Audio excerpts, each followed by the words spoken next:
Transatlantic Dialogues in American Landscape Art. So there's a lot to discuss in this direction. The transatlantic is something I'll flesh out a little bit here. I've given you a coy pairing at the start that will hopefully make sense by the end.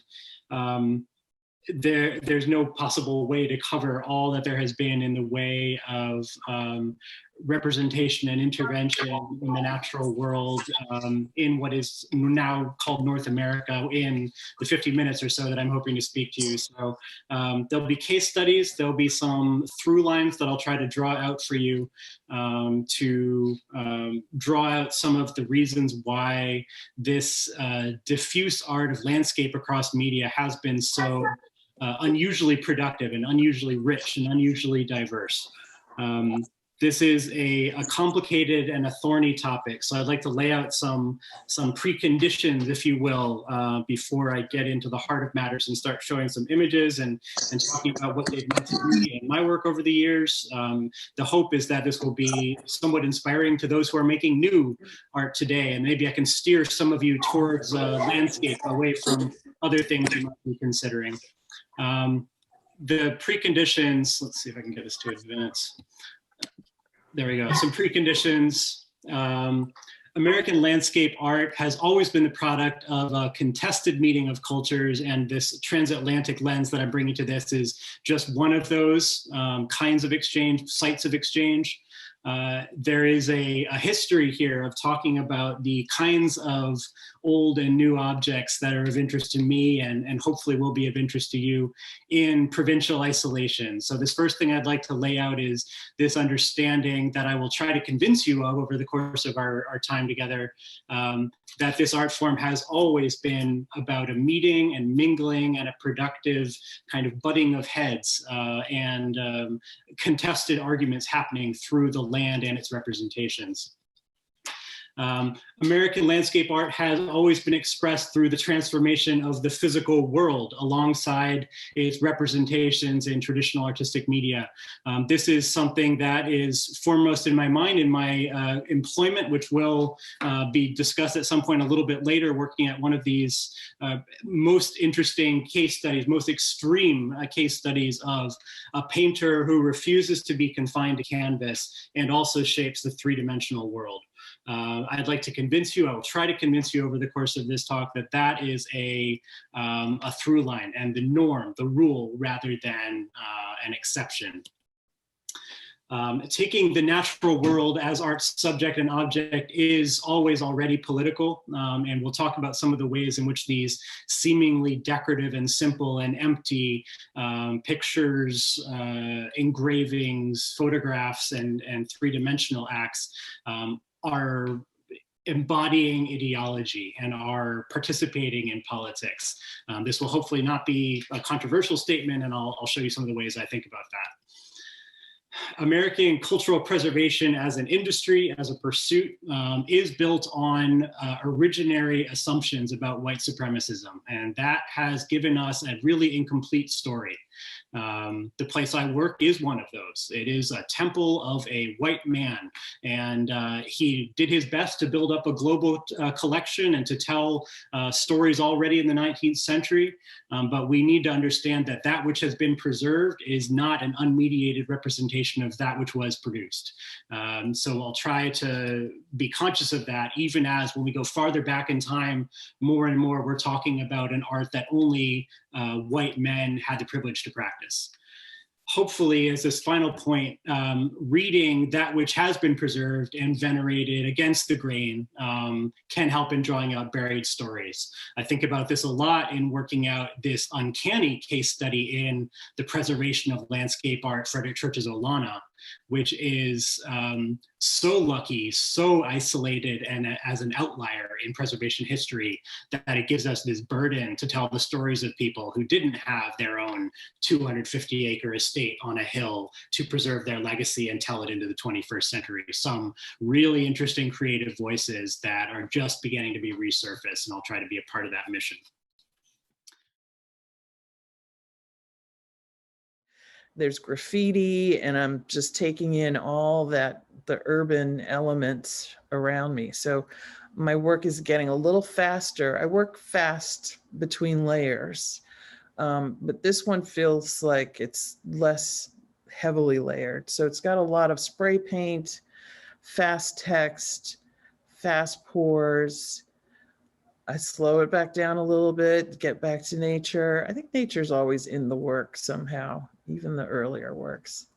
But here I'm also collaging stuff like my dead house plants, you know, like I have the leaves embedded in there. Just a history of my day. This is when this was a show I was in.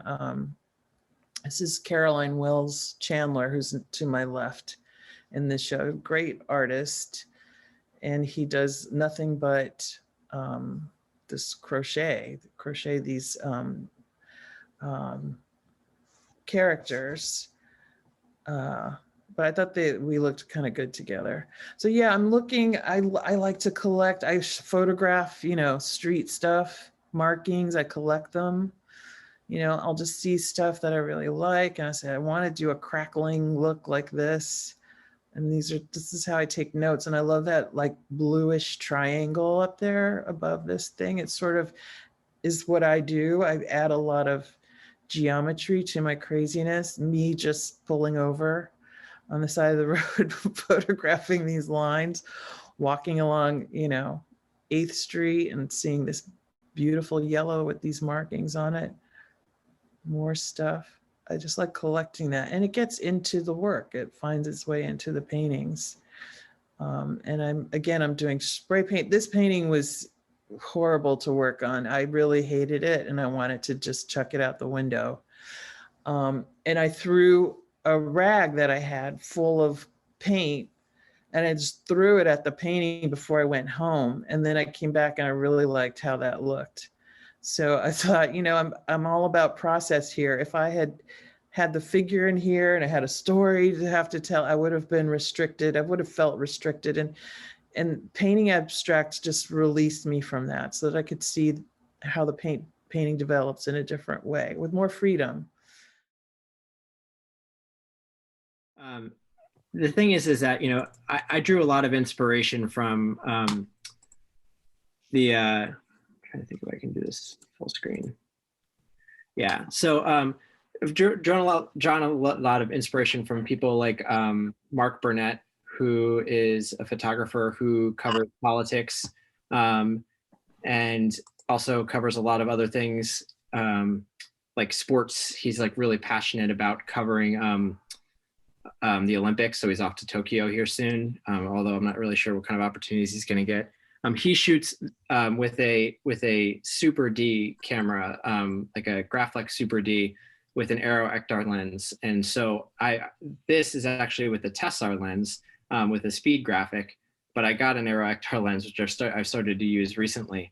The thing is that like I started shooting film, you know, as I was going, as I was just around the hill, I just kind of decided to do it. And, you know, the luxury that I have working for NBC as a producer and reporter and not a photographer is that I don't have a deadline. I'm not really working. I'm allowed to work on the fringes when it comes to this kind of stuff, which allows me a lot of opportunities, not only to be a little bit more creative, but also just to be in a situation where I can kind of like go off to the side. I can also shoot things and develop them later, you know, use them later. These things can be, you know, NBC can always use these kind of things if they want to. But, you know, a lot of the stuff that I do, like I don't have a deadline. It's kind of self-imposed. And so, which has allowed me a lot of like ability to kind of work on almost like a lot of the style that I kind of have is almost like it's like a kind of like a street photography-ish style of covering the hill. It's in a way like kind of looking at the environment, not necessarily covering the events in a traditional way.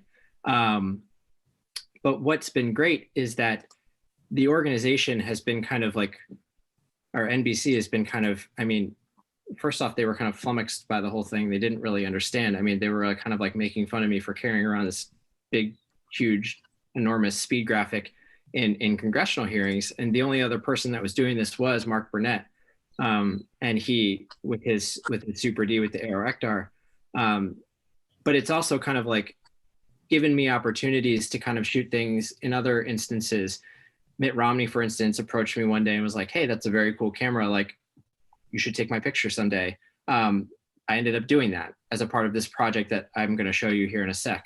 But I think, you know, one of the things that has also been kind of nice in this situation, in that I'm not really filing necessarily for an agency or for a news organization, is that I can shoot in black and white. I can shoot in different colors. I can shoot with expired film. I can kind of push the boundaries a little bit and kind of cover these events that are so stodgy and you know, dry, and try to do it in a different way. The thing is that, I mean, I draw a ton of inspiration just from the photographers that do the normal work, the stuff with when it comes to, you know,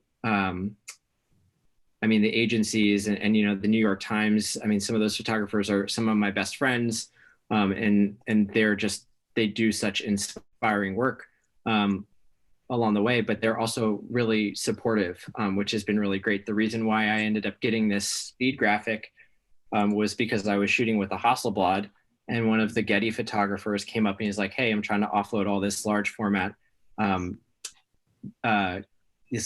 cameras. Like, are you interested in buying them?" And he brought them in, and I just fell totally in love. And so we're shooting a lot of this stuff handheld with a speed graphic.